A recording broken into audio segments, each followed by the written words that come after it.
نبوت کے بارے میں عقیدہ۔ بسم اللہ الرحمن الرحیم۔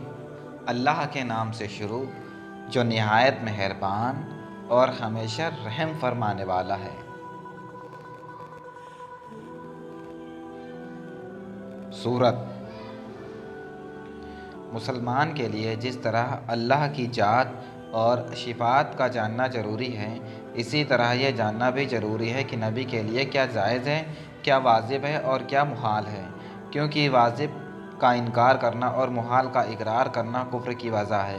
ایسا نہ ہو کہ آدمی نادانی سے کوئی ایسی بات زبان سے نکال دے اور ایمان سے باہر ہو جائے۔ نبی اس بشر انسان کو کہتے ہیں جسے اللہ تعالیٰ لوگوں کو ہدایت کے لیے بھیجتا ہے اور ان پر اپنے پیغام بھیجتا ہے۔ یہ پیغام کبھی تو فرشتوں کے ذریعے اور کبھی بغیر ذریعے کے بھیجتا ہے، جس کو وحی کہتے ہیں۔ رسول بشر ہی نہیں ہوتے بلکہ فرشتے بھی رسول ہوتے ہیں۔ انبیاء سب بشر تھے اور مرد تھے، کوئی عورت کبھی نبی نہیں ہوئی اور نہ ہی کوئی جن۔ نبیوں کا بھیجنا اللہ تعالیٰ پر لازم نہیں، لیکن اس نے اپنے کرم سے لوگوں کی ہدایت کے لیے نبی بھیجے۔ نبی ہونے کے لیے اس پر وحی ہونا ضروری ہے۔ یہ وحی چاہے فرشتے کے ذریعے ہو یا بنا کسی واسطے اور ذریعے کے ہوں۔ وحی اللہ تعالیٰ کے وہ خاص پیغام ہوتے ہیں جو صرف نبیوں کے لیے ہوتے ہیں۔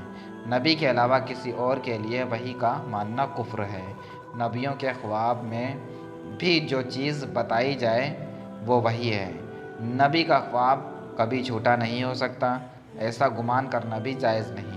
نبوت کو عبادت یا محنت کے ذریعے سے حاصل نہیں کیا جا سکتا، بلکہ اللہ تعالیٰ جسے چاہتا ہے اپنے کرم سے چنا لیتا ہے، لیکن چنتا اسی کو ہے کہ جس کو اس عظیم اور بلند مرتبے کے لائق بناتا ہے۔ نبی یہ مرتبہ حاصل کرنے سے پہلے بھی تمام برے اخلاق اور عادتوں سے پاک اور صاف ہوتا ہے۔ وہ ولایت کے تمام درجے طے کر چکا ہوتا ہے۔ وہ اپنے خاندان، عادتوں، اخلاق، جسم، باتوں اور اپنے سارے کاموں میں ہر ایسی بات سے پاک ہوتا ہے جن سے لوگوں کو نفرت ہو۔ انہیں عقل اور علم بھی سب سے زیادہ دیا جاتا ہے۔ اللہ تعالیٰ قرآن میں فرماتا ہے، اللہ عالم حیث یجعل رسالتہ۔ اللہ خوب جانتا ہے جہاں اپنی رسالت رکھے۔ سورہ الانعام آیت 124۔ ذالک فضل اللہ یؤتیہ من یشاء واللہ ذو الفضل العظیم۔ یہ اللہ کا فضل ہے، جسے چاہے دے، اور اللہ بڑے فضل والا ہے۔ سورہ الحدید آیت 21۔ اگر کوئی یہ مانے کہ آدمی اپنی کوشش اور محنت سے نبوت تک پہنچ سکتا ہے، یا یہ سمجھے کہ نبی سے نبوت کا زوال یعنی ختم ہونا جائز ہے، وہ کافر ہے۔ نبی کا معصوم ہونا ضروری ہے۔ اسی طرح فرشتے بھی معصوم ہیں۔ نبیوں اور فرشتوں کے سوا کوئی معصوم نہیں۔ معصوم وہ ہے جن کی اللہ تعالیٰ گناہوں سے حفاظت کرتا ہے۔ شریعت کا فیصلہ ہے کہ ان سے گناہ کا ہونا محال اور ناممکن ہے۔ اللہ تعالیٰ اماموں اور بڑے بڑے ولیوں کو بھی گناہوں سے بچاتا ہے، مگر شریعت کی روشنی میں ان سے گناہ کا ہو جانا ناممکن نہیں۔ انبیاء شرک سے، کفر سے اور ہر ایسی چیز سے پاک ہے جس سے لوگوں کو نفرت ہو، جیسے جھوٹ، دھوکے بازی اور جہالت وغیرہ بری عادتوں اور کبیرہ و صغیرہ گناہوں کے ارادے سے بھی ہو۔ ایسی بیماریاں جن سے نفرت ہوتی ہے، جیسے کوڑ، چرک اور برص وغیرہ سے بھی نبی کے جسم محفوظ رہتے ہیں۔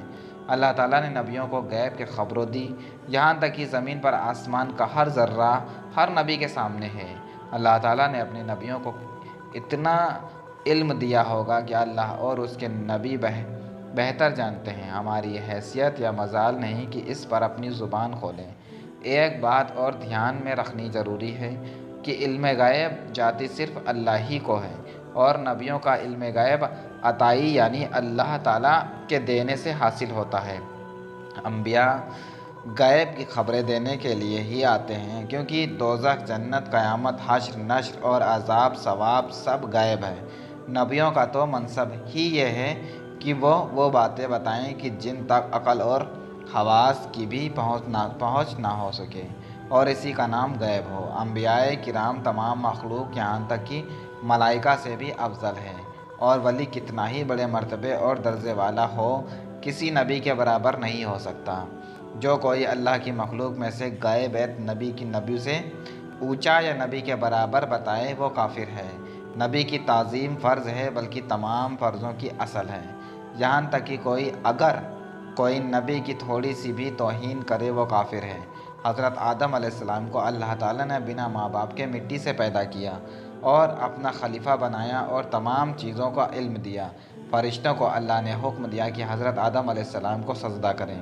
سبھی نے سجدہ کیا، لیکن شیطان جو جنات میں سے تھا اور بہت بڑا عابد اور زاہد ہونے کی وجہ سے اس کی گنتی فرشتوں میں ہوتی تھی، اس نے سجدہ کرنے سے انکار کر دیا، اسی لیے وہ ہمیشہ کے لیے مردود ہو گیا۔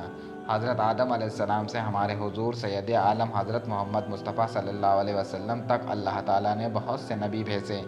کچھ نبیوں کا ذکر قرآن شریف میں کھلے طور پر آیا ہے اور کچھ کا نہیں۔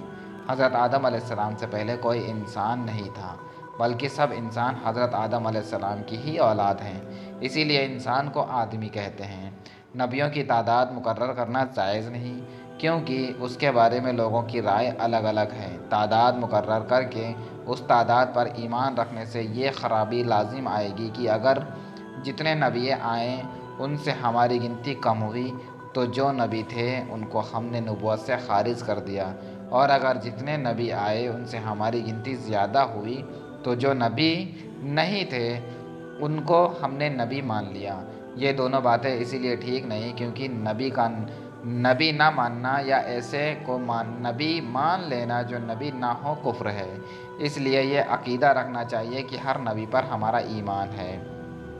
نبیوں کے الگ الگ درجے ہیں، کچھ نبی سے فضیلت رکھتے ہیں۔ سب سے افضل ہمارے حضور سید عالم حضرت محمد مصطفیٰ صلی اللہ علیہ وسلم ہیں۔ ہمارے حضور صلی اللہ علیہ وسلم کے بعد سب سے بڑا مرتبہ حضرت ابراہیم علیہ السلام خلیل اللہ کا ہے، پھر حضرت موسیٰ علیہ السلام، پھر حضرت عیسیٰ علیہ السلام اور پھر حضرت نوح علیہ السلام کا درجہ ہے۔ ان 5 نبیوں کو مرسلین اولو العزم کہتے ہیں، اور یہ نبی باقی تمام نبیوں، رسولوں، انسان، فرشتے، جن اور اللہ کی تمام مخلوق سے افضل ہیں۔ جس طرح حضور صلی اللہ علیہ وسلم تمام رسولوں کے سردار اور سب سے افضل ہیں، اسی طرح ان کی امت بھی انہی کے صدقے اور طفیل میں تمام امتوں سے افضل ہے۔ سارے نبی اللہ تعالیٰ کی بارگاہ میں عزت والے ہیں، ان کے بارے میں کوئی توہین والی یا بے ادبی کی بات کہنا کفر ہے۔ معجزہ نبی کے لیے خاص ہے۔ کسی نبی سے اگر اسے نبوت ملنے کے بعد عادت کے خلاف کوئی کام ظاہر ہو تو اسے معجزہ کہتے ہیں۔ انبیاء اپنی اپنی قبروں میں اسی طرح حقیقی زندگی کے ساتھ زندہ ہیں جیسے دنیا میں تھے۔ اللہ تعالیٰ کا فرمان ہے، ہر نفس کی موت کا مزہ چکھنا ہے۔ قرآن اس کے مطابق نبیوں پر ایک آن کے لیے موت آئی، پھر اسی طرح زندہ ہو گئے جیسے پہلے تھے۔ مثال سے اس طرح سمجھیں جیسے چاند پر بادل کا ٹکڑا آیا اور چاند چھپ گیا، پھر جب وہ ٹکڑا ہٹا چاند پہلے ہی کی طرح چمکنے لگا۔ انبیاء سے جو لغزشیں ہوئی ان کا ذکر قرآن شریف میں اور حدیث شریف میں روایت کے علاوہ بہت سخت حرام ہے۔ ہماری کیا مجال ہے کہ ہم ان کے بارے میں زبان کھولیں، ان کے وہ کام جن کو لغزش کہا گیا ہے، جس میں اللہ تعالیٰ کی حکمتیں اور مصالحتیں شامل ہیں اور ان سے بہت سے فائدے اور برکتیں حاصل ہوتی ہیں۔ حضرت آدم علیہ السلام کی ایک لغزش کو دیکھیے کہ اس سے کتنے فائدے ہیں۔ اگر وہ جنت سے نہ اترتے تو دنیا آباد نہ ہوتی، کتابیں نہ اترتی، نبی اور رسول نہ آتے، آدمی نہ پیدا ہوتے، آدمیوں کی ضرورت کی لاکھوں چیزیں نہ پیدا کی جاتی، جہاد نہ ہوتے اور کروڑوں فائدے کی یہ چیزیں جو حضرت آدم کی لغزش کے نتیجے کے پیدا کی گئیں ان کا دروازہ بند رہتا۔ ہمارے نبی حضرت محمد مصطفیٰ صلی اللہ علیہ وسلم کے بارے میں کچھ خاص باتیں۔ سارے نبیوں کو کسی ایک خاص قوم یا جگہ کے لیے بھیجا گیا، لیکن ہمارے نبی حضرت محمد مصطفیٰ کو تمام عالم اور مخلوق یعنی انسان، جن، فرشتے اور حیوانیت، جانور وغیرہ سب کے لیے بھیجا گیا۔ جس طرح ہر انسان پر حضور اطاعت حکم ماننا فرض ہے، اسی طرح ہر مخلوق پر فرض ہے۔ ہمارے نبی حضرت محمد مصطفیٰ صلی اللہ علیہ وسلم سارے عالم کے لیے رحمت ہیں اور مسلمانوں پر تو بہت ہی مہربان ہیں۔ ہمارے نبی حضرت محمد صلی اللہ علیہ وسلم خاتم النبیین ہیں۔ اللہ تعالیٰ نے نبوت کا سلسلہ حضور صلی اللہ علیہ وسلم پر ختم کر دیا، یعنی آپ کے اعلان نبوت کے بعد سے کوئی نبی نہیں ہو سکتا۔ ہمارے نبی حضرت محمد مصطفیٰ صلی اللہ علیہ وسلم جیسا کوئی دوسرا ناممکن ہے۔ کسی دوسرے کو آپ صلی اللہ علیہ وسلم جیسا بتانا گمراہی ہے۔ آپ صلی اللہ علیہ وسلم کے آنے کے بعد صرف آپ کی شریعت کو ماننا لازم قرار دیا گیا ہے اور پچھلے سب شریعتوں کو ختم کر دیا گیا ہے۔ اللہ تعالیٰ نے ایمان کے مکمل ہونے کے لیے یہ لازم کیا کہ اس کے نام کے ساتھ حضرت محمد صلی اللہ علیہ وسلم کا بھی لیا جائے۔ کلمہ لا الہ الا اللہ جب تک پورا نہیں ہوتا جب تک اس میں محمد الرسول اللہ کی گواہی نہ ملائی جائے۔ ہمارے نبی حضرت محمد صلی اللہ علیہ وسلم کو اللہ تعالیٰ نے اپنا محبوب بنایا، یہاں تک کہ تمام مخلوق اللہ کی رضا خوشی چاہتی ہے اور اللہ حضرت محمد مصطفیٰ صلی اللہ علیہ وسلم کی رضا خوشی چاہتا ہے۔ خدا کی رضا چاہتا ہے دو عالم، خدا چاہتا ہے رضائے محمد مصطفیٰ صلی اللہ علیہ وسلم۔ حضرت محمد صلی اللہ علیہ وسلم کی خاص باتوں میں یہ بھی ہے کہ آپ کو معراج ہوئی، یعنی آپ صلی اللہ علیہ وسلم اپنے ظاہری جسم کے ساتھ مسجد حرام سے مسجد اقصیٰ اور وہاں سے ساتوں آسمان، کرسی اور عرش تک، بلکہ عرش سے اوپر رات کے ایک تھوڑے سے حصے میں تشریف لے گئے اور اللہ کا جمال اپنی آنکھوں سے دیکھا اور اللہ سے بنا کسی ذریعے کے بات کی۔ قیامت کے دن محشر میں آپ صلی اللہ علیہ وسلم سب سے پہلے شفاعت کریں گے اور آپ کو خاص مقام محمود عطا کیا جائے گا۔ ہمارے نبی حضرت محمد صلی اللہ علیہ وسلم کی محبت اصل ایمان ہے۔ جب تک حضور کی محبت ماں باپ، اولاد اور ساری دنیا کی اولاد سے زیادہ نہ ہو، آدمی مسلمان ہو ہی نہیں سکتا۔ آپ کی اطاعت ہی اللہ تعالیٰ کی اطاعت ہے۔ آپ صلی اللہ علیہ وسلم کی تعظیم فرض عین ہے۔ جب آپ کا ذکر آئے تو نام پاک سنتے ہی درود شریف پڑھنا واجب ضروری ہے۔ آپ صلی اللہ علیہ وسلم سے محبت کی پہچان یہ بھی ہے کہ آپ کے آل و اصحاب سے محبت رکھی جائے، اور اگر کسی کا باپ، بیٹا یا کوئی قریبی رشتہ دار اگر آپ صلی اللہ علیہ وسلم سے کسی طرح کی دشمنی یا بغض رکھے ہو تو اس سے بھی عداوت اور دوری رکھی جائے۔ اگر کوئی ایسا نہ کرے تو وہ آپ صلی اللہ علیہ وسلم محبت کے دعوے سے جھوٹا ہے۔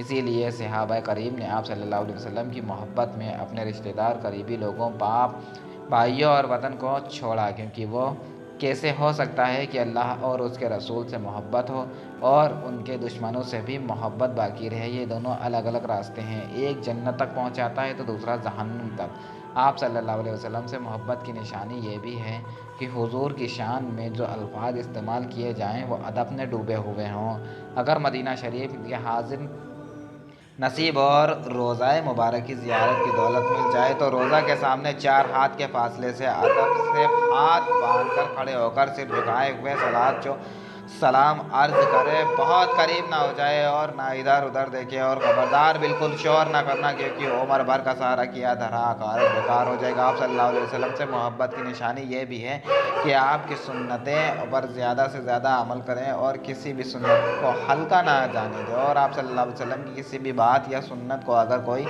حقارت کی نظر سے دیکھے وہ کافر ہے۔ سب سے پہلے نبوت کا مرتبہ ہمارے نبی حضرت محمد صلی اللہ علیہ وسلم کو ملا، پھر مشاق کے دن تمام نبیوں سے آپ صلی اللہ علیہ وسلم پر ایمان لانے اور آپ کی مدد کرنے کا وعدہ لیا، اور اسی شرط پر ان نبیوں کو یہ بڑا منصب دیا گیا۔ مشاق کا مطلب یہ ہے کہ ایک روز اللہ تعالیٰ نے سب روحوں کو جمع کر کے یہ پوچھا کہ کیا میں تمہارا رب نہیں ہوں؟ تو جواب نے سب سے پہلے ہمارے نبی حضرت محمد صلی اللہ علیہ وسلم نے بھلا یعنی کیوں نہیں کہا تھا، تو اللہ تعالیٰ نے سب کو اور سارے نبیوں کو حضور صلی اللہ علیہ وسلم پر ایمان لانے اور ان کی مدد کرنے کا وعدہ لیا تھا۔ یہی مشاق کا مطلب ہے۔